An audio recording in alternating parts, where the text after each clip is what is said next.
আশ্চর্য কাণ্ডিত, যতবারই লাগাচ্ছি হয় খুলে যাচ্ছে নয় বেঁকে যাচ্ছে। কেন এমন হচ্ছে?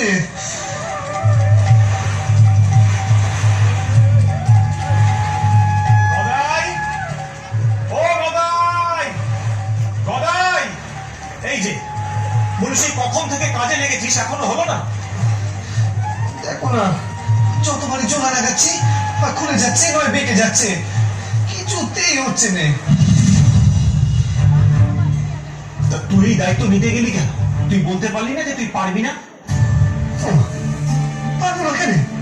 শুধু আর একটু চেষ্টা করতে হবে। দেখ গদাই, তোকে আগেও বলেছি আবার বলছি, এই মন্দির আমাদের কামারপুকুরের থান নয়।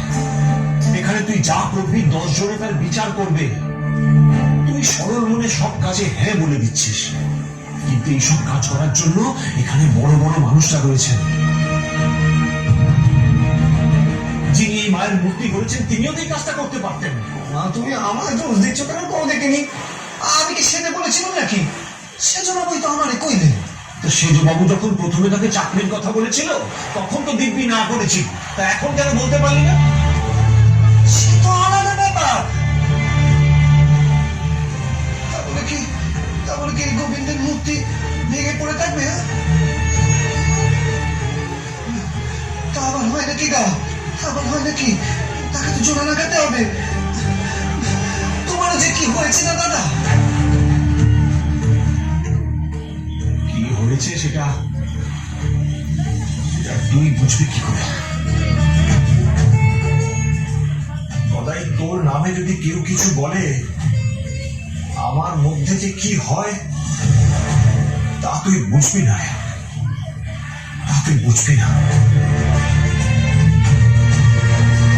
বাবা যখন দেহ রাখলেন তারপর থেকে কোলে পিঠে করে আমি তোকে মানুষ করেছি, তাই তোকে আমি সাবধান করি।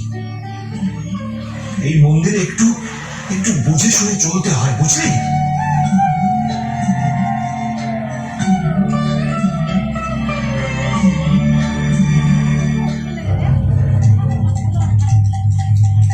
কিরে, যা বললাম কানে গেল তো?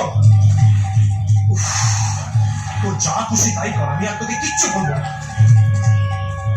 শুধু একটা কথা মাথায় রাখিস গদাই, লোকে যদি বলে যে গদাধর বিগ্রহ ঠিক মতো সারাতে পারেনি, তখন কিন্তু খুব খারাপ হবে।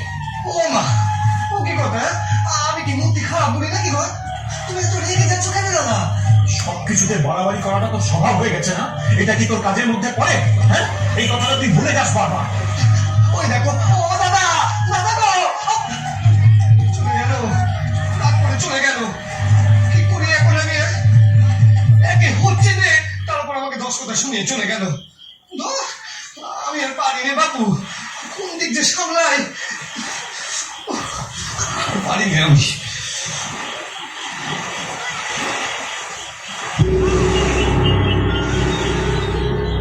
এই তো আমি এসে গেছি।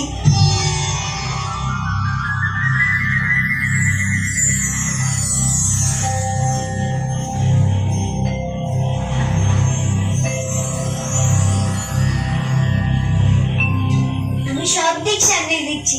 দেখো বাপু, এমনিতেই আমার মাথা ঠিক নেই, তুমি আর গোল করো না তো। যাও দেখিনি, যাও এখন যাও। ওমা, আমি তোমার বিজ্ঞের জন্য মাটি নিয়ে এলাম, আর তুমি কিনা আমাকে চলে যেতে কইছো? আগের দিন তো আমাকে ভীতু করে মাংস তো না দিয়ে চলে গেলে, আজ আবার এসো কেন? ওই দিন তো তুমি ভয় পেয়েছিলে বলেই তো আমি তোমাকে বিদ্যুৎ করেছিলাম। তারপর তুমি সাজ দেখিয়েছে বলেই তো আমি এসেছি। দেখি তোমার কি সমস্যা হয়েছে।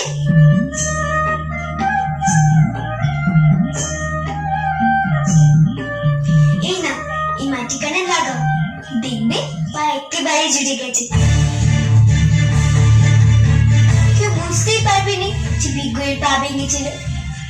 আমি এতক্ষণ ধরে চেষ্টা করছি, কিছুতেই জোড়া লাগাতে পারছি না। ওই মাটি লাগালেই একেবারে নিখুঁত ভাবে জোড়া লেগে যাবে। আরে বাবু, একবার লাগিয়ে দেখো নে, কাল দেখবে তোমার মনের মতো বিগ্রহ তোমার সম্মুখে। তুমি সাহায্য করতে এসেছো, তাই তোমার সাহায্য নিচ্ছি, কিন্তু আমার মনে হয় না এতে কোনো কাজ হবে। সবাইকে বিশ্বাস করতে করেছো আর নিজে বুঝে আমার উপর বিশ্বাস রাখতে পারোনি। কাল সকালে দেখবে। ও মে তুমি দেখো, এও তো দেখি রাগ করে চলে গেল। বলি এত রাগ করলে হয়? এত রাগ করলে হয়? আমি কখন থেকে চেষ্টা করে যাচ্ছি, কিছুতেই পাচ্ছি না। আর উনি নাকি এসে ঠিক করে দেবেন, তা আবার হয় নাকি? আমার একটা দায়িত্ব আছে না, দায়িত্ব আছে তো আমার। এই বিজ্ঞকানাকে ভালো করে জুড়ে দিতে হবে, জুড়ে দিতে হবে।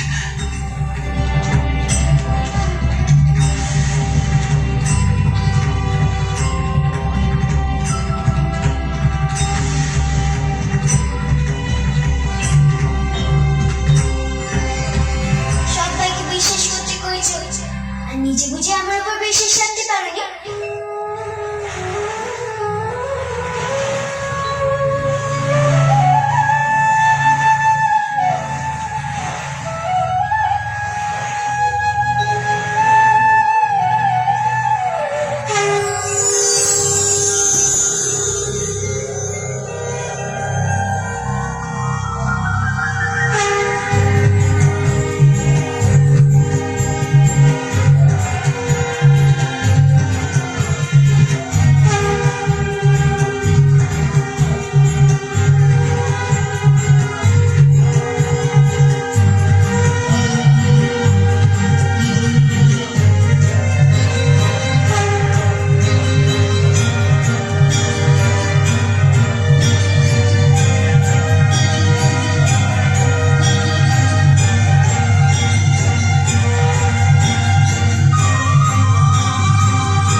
বলি ছোট মামা কি ঘরে ফিরে আসবে না? বড় মামা কখন থেকে খাবার নিয়ে বসে আছে, সকাল থেকে কিচ্ছুটি মুখে পর্যন্ত দেয়নি। ওফ, ঘাটে গিয়ে দেখ ওর মূর্তি কত দূর হলো। আচ্ছা, ওকে কুমোর বলতো এই দায়িত্ব কেন নিতে গেল? না না বড় মামা, ছোট মামা সেজবাবুর কথা কি করে আমান্নি করে, তুমি কর। থাম তুই, ও যেন কত সেজবাবুকে ভয় পায়।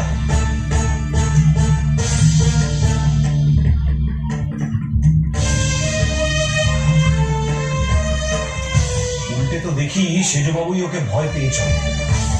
আসলে গদায়ের নিজেরই ইচ্ছে ছিল গোবিন্দের বিগ্রহ সরাই করা, কিন্তু ও এটা বোঝে না যেটা কামার পুকুর নয়।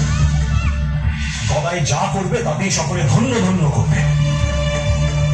এমনিতেই বদন পুরোহিতরা ওর দোষ ধরে বেড়ায়। এরপর যখন সকলে গোবিন্দের বিগ্রহের পা দেখবে, 10 জনে 10টা কথা বলবে। গদাইটা কিছুতেই কথা শুনতে চায় না। না না বড় মামা, ছোট মামা কি করবে কও দেখিনি। ওইভাবে বাংলা অবস্থায় বিগ্রহ তো ফেলে রাখা যায় না। শুনেছে তো নিশ্চয়ই, ওই ক্ষেত্রবাবু দেশে ফিরে গেছেন। আজ তো রাধা গোবিন্দ মন্দিরে পুজো পর্যন্ত হলো নি। হ্যাঁ, শুনলাম তো। তারপর আবার রানীমা ওর কথায় বিসর্জন থামিয়ে দিলেন, ওকে বিগ্রহ সারানোর ভার দিলেন। এ নিয়ে মন্দিরে 50 জন 50 রকম কথা বলছে রে দিদি। আসলে কি জানিস তো, গলাটা বড় সরল সাদাসিধে, তাই আমার ভয় হয়।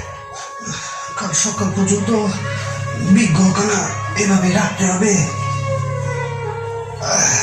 দেখতে হবে পা নিখুঁত ভাবে জোড়া লাগলো কিনে।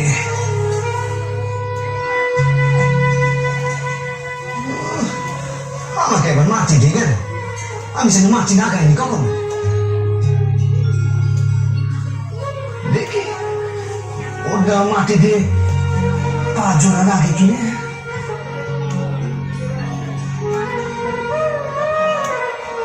ও ছোট মামা, তুমি কার কথা কইছো? কে দিল তোমার মাটি? আরে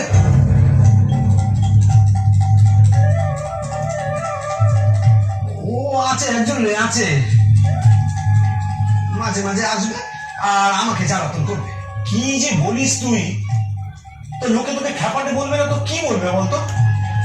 কোন মেয়ের কথা বলছিস যাকে শুধু তুই দেখিস আর কেউ দেখতে পায় না? ও দাদা গো, তবে কি আমি নিচে কথা কই নাকি? তোমার সঙ্গে কথা বলে আমার নাম নেই, তুমি তো আবার আমাকে ধমক ধমক দেবে। ওরে দে রে, আমার খুব খিদে পেয়েছে রে। তুই কি রান্না বান্না করেছিস নাকি আমাকে করে নিতে হবে? ও খিদে থাকতে তোমার কোনোদিন কোনো সমস্যা হয়েছে? তুমি বসো, আমি খাবার নিয়ে আসি। যা যা যা।